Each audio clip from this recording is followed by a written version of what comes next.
Nakita mo na ba sa kalamansi mo to? Ninilaw yung isang portion ng dahon, then natutuyo ang maliliit na mga sanga. And then in a few weeks, 25% ay tuyo na. And then 50%, and then all of a sudden, no, lahat na halos buong halaman na ang tuyo na, no, mamamatay na halos. Mga kasama, sobrang toxic po ito sa kalamansi natin. Very stressful sa halaman. So mga ka-agri-vibes, sumilong po muna ako dito sa ating kubo at unin po yung ulan. Kailangan po kasi natin pag-usapan yung ating nakita, no, na kung meron kayong nakikita ganito sa inyong kalamansian, yung dahon ay naninilaw yung isang portion, and then bigla na lang yung mga maliliit na sanga ay naninilaw din. And then in a matter of few weeks, yung 25%, 50% or even more, no, ay tuyo na yung halaman, halos mamamatay na. So anong sakit po ba ito?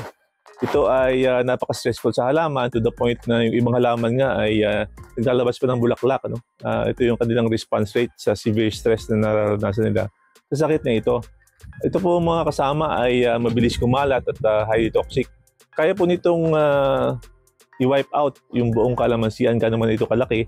Baka ito hindi natin na-identify kaagad at hindi natin nagawa ng paraan. Ito po ang sakit na gumosis. So paano po natin ma-identify na gumosis nga yung tumama sa ating kalamansi? Ang atin pong makikita dyan, no, tulad nung nasa picture na ating ilalabas ngayon, yung pong base ng halaman ay may maitim at basa na area, hanggang yung basa pong yun ay hanggang doon sa soil line niya, no, hanggang sa pinagtaniman niya. And then pagka po ating ginukal yung lupa, although hindi namin ina-advise na gawin nyo yun, makikita po natin doon na either brownish, no, dark brown po yung balat or bark nung kalamansi, either dark brown or yellowish po, no, ang niya, ang kulay niya. Medyo may ibang amoy at saka po madulas, no, yung pinaka surface niya. Ang isa pa po nating ma-identify talaga yan, ang gumosis, ay pag meron pong kapal na dakta na lumalabas dun sa mga sugat ng halaman, ano, sa mga cracks ng halaman, may dakta na makapal na lumalabas po dyan. And ang last po niyan ay napakabilis po ng kanyang deterioration. Yung pagkatuyo po ng halaman ay in a matter of few weeks, kaya po niyang patayin yung buong halaman. So paano po nagkakaroon ng gumosis? Ang isa po sa mga dahilan niyan ay yung environmental stress na tinatawag. Yun pong malamig ang panahon at saka po ulan ng ulan. So mataas ang soil moisture, ano? Yung extended periods of rain tulad po dito sa amin, no? Climate type 2, na mas mahaba po yung tag-ulan, no? Ang isa po pwede din mangyari doon ay yung excessive watering. Ibig sabihin, hindi pa tuyo yung lupa, ay dinidig na po ulit, ano? Tapos po may mga contributory dyan na hindi malinis yung ilalim, may mga tuyong dahon. So hindi na po natutuyo yung lupa. Yun po ang isa sa mga contributions niyan. And then meron po kasi tayong video na about soil moisture. No? Pwede po niyo yung tingnan yun para makatulong din po. More knowledge about soil moisture. Ang isa pa pong dahilan paano nagkakaroon ng gumosis sa halaman ay insect infestation. So bukod dun sa kunakain ng dahon, may mga insects naman din po na yun naman pong pinaka-branch niya ang dinatapuan at saka po kumbaga sinisipsip niya yung pinaka-sap sa loob, ano? So nawawalan po ng nutrient yung pinakahalaman, kaya po nagkakaroon ng panunuyo, ano? So itong mga ito ay hindi lamang nagkukos ng pagkahina ng halaman, nagkukos din po ng mga sugat doon sa pinaka-bark ng halaman. Kaya po kanina sinabi natin na merong mga dakta na lumalabas dun sa pinakasugat. No? Ang source naman po ng sugat ay pwede rin manggaling sa mga insekto. Ang isa pa pong dahilan na pwede nating maiwasan, no, ay yung sobrang pag-fertilize. No? May nakausap kami na agronomist a few years back, ang sinasabi niya na yung excess, no, na mga fertilizer sa lupa, pagka nagkaroon to ng tuloy-tuloy na pangyayari, ay pwede mag-build up, no, ng magandang environment para nga mag-thrive ang gumosis, para magkaroon ng gumosis ng halaman. So isang possible way din po yun, no, para magkaroon tayo ng gumosis, excess fertilization. Ang isa pa pong cause ng pagkakaroon ng gumosis ay tinatawag nilang mechanical injury. So ito po yung mga gawa na ng tao, ano? Unang-una dyan yung pruning. So yung mga pagka nag-prune po kasi tayo, syempre considered nga siya as mga open wounds na pwede namang pasukan ng iba-ibang klase ng mga sakit sa halaman. Isa pa po dyan, ano, and sometimes guilty rin kami dito, tinatamaan po kasi ng mga blade ng grass cutters, yung pinaka-base ng halaman. So once mangyayari po yon, dapat meron tayo mga mitigating na mga o kasama sa mga protocol natin anong gagawin in case na may sugat ang halaman, either because of grass cutting or because of pruning. So ang next question po dyan ngayon ay may gamot pa sa gummosis. Paano siya i-manage? Paano siya kukontrol din? Ang straight answer po dyan so far ay unfortunately wala pong gamot ng gummosis. Ang meron pong pwedeng mangyari dyan ay mga steps natin paano natin siya makokontrol. Yun po ang meron ngayon. So ano po ba pwedeng gawin para maiwasan, hindi magkaroon or at least hindi lumala din yung gummosis in case meron na. Ang pinakamaganda po dyan siyempre ay yung prevention at saka po yung early detection. Doon sa prevention, obviously pag-usapan po natin yung environmental factor na mahaba ang tag-ulan or malamig, wala pa tayong magagawa doon. Pero at least mapatatili natin na malinis yung base ng halaman, wala mga dahon na natutuyo doon para ma-prevent yung pag-penetrate ng araw later once lumabas yung araw. So sa watering naman natin, sa watering protocol natin, especially pagka dry season, ay iwasan din naman natin yung sobrang patubigan. Enough naman din na maintain lang natin yung magandang soil moisture ng ating halaman. Meron naman tong way para ma-detect natin kung maganda pa yung soil moisture natin. May mga tools po na pwedeng magamit para naman ma-monitor natin. Same goes for fertilization. Yung pong excess na fertilizer na nilagay natin ay hindi naman din po kinakain ng halaman. And over time, nagiging masama din po para sa lupa at para sa halaman. So meron po kami mga suggested rate ng fertilization, especially for maintenance ng ating mga kalamansi. Pwede namang i-adjust to based sa inyong mga pangangailangan, but at least ito po yung ating pwede maging guide as reference natin kung gaano ba kailangan ng isang halaman per month, per quarter, and even per year. Ang isa pa pong suggestion namin ay magpuning lamang tayo during or onset ng tag-araw para naman po ang lupa ay tuyo at saka po ang halaman natin ay yung sugat na po natin ay madali rin matuyo. So doon naman po sa portion ng early detection, ang ginawa namin ay nag-implement kami ng very simple system. Ang tawag namin ay Walk the Farm. Ang sistema po na yon ay yung first hour of the day, mag-start man kayo ng 6, 7, or 8. Yung unang oras ay nakadedicate sa lakarin lamang yung portion ng farm. Tingnan yung mga halaman, may issues ba, gumagana ba yung mga ginagawa natin, mga protocols, etc. etc. Ito ay para din ma-monitor natin kung meron tayong mga possibilities of, let's say, infestation, in this case, gummosis. May dala na din po kaming pruning shear, para po pag may nakita kami ng mga signs na kaya namin putulin that same moment, ginagawa na rin po namin. Maganda po ito kasi nagkakaroon kayo ng idea dun sa status ng buong farm. Nagkakaroon tayo ngayon ng game plan, kung kailangan meron tayong action gawin. Aside dun sa mga protocols na nakaprogram na. Ang isang nasusurpresa din kami sa Walk the Farm namin, nakakita po kami ng ganito. Yan. Nakita kami ng pugad ng ibon na may dalawang inakay pa nga sa loob. So it's a sign din na hindi po toxic yung farm. Maganda pong ating, so far, maganda pong ating management. To the point na yun pong ating mga ibon dyan ay gusto rin tumira doon sa ating farm. So just in case po na meron na kayong makitang halaman na infected na ng gummosis, meron po tayong ginawang short video para po makita paano natin gagawin. So panoorin po natin ito. So ito po yung hinayaan muna namin na puno na magkaroon ng medyo infection siguro na more than 25% para lang makita natin paano gagawin. So ito po wala tayong magagawa dito kundi tanggalin lang infected na mga parts. So, una natin gagawin, kung dyan patingnan muna ng i-prune mo muna isang sanga. Example natin ito, sanga na to. Yan. Putulin mo ito sa gitna. Yan. Yan. So, pag nakita natin dito, halos wala pa naman siyang titingnan, disinfected. Kaya lang, for prevention na rin, gagawin natin, ang putol na po natin ay hanggang doon sa pinakadulo na ng sanga. Ito na po sa baba. Yan. Pakidagari po Kuya Jong. Yan.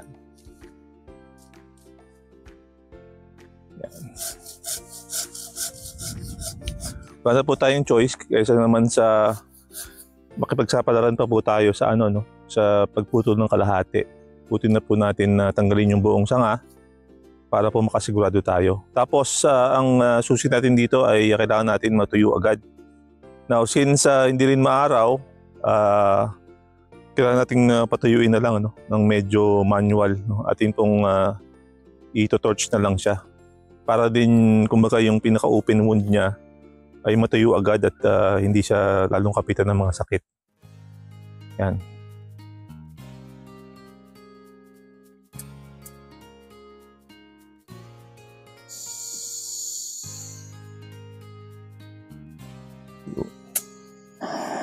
Yan. So ang kailangan pong gawin dyan ay hanggang sa mangitim po, ano, yung pinaka hanggang sa umitim yung yan.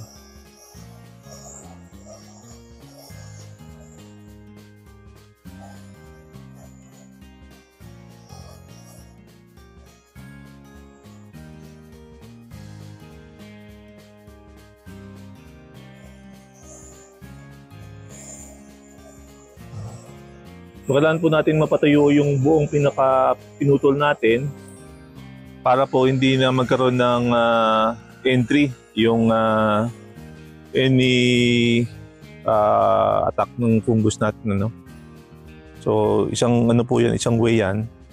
And then make sure lang din po na yung ating pinaka-base ng halaman ay malinis. Kasi isang dahilan po yan kaya nagkakaroon ng mataas na moisture level ay may mga tuyong sanga na hindi natatanggal dyan.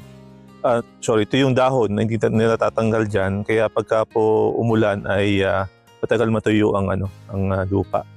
So ang pinaka main weapon po natin sa ganung klaseng paggagawa ay ang Magic Kalaykay ni Kuya Jong. Yan. So essentially mga ka-agri vibes, ang gamot po natin dito ay hindi naman komplikado, no? Napaka-manual nga, ano? Pruning materials, cutting materials, pang torch natin at saka po yung ating kalaykay, no? So kailangan lang natin malinis para makita natin lagi yung base.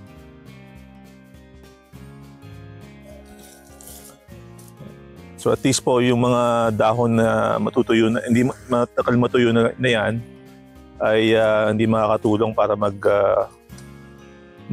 mag-spread pa yung ating gumosis, ano. Yan.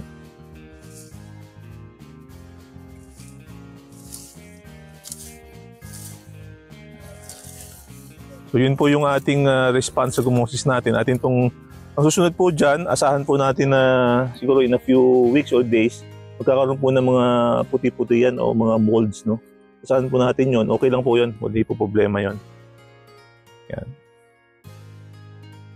So yun po yung ating response rate o response step doon sa ating halaman na may gumosis, no?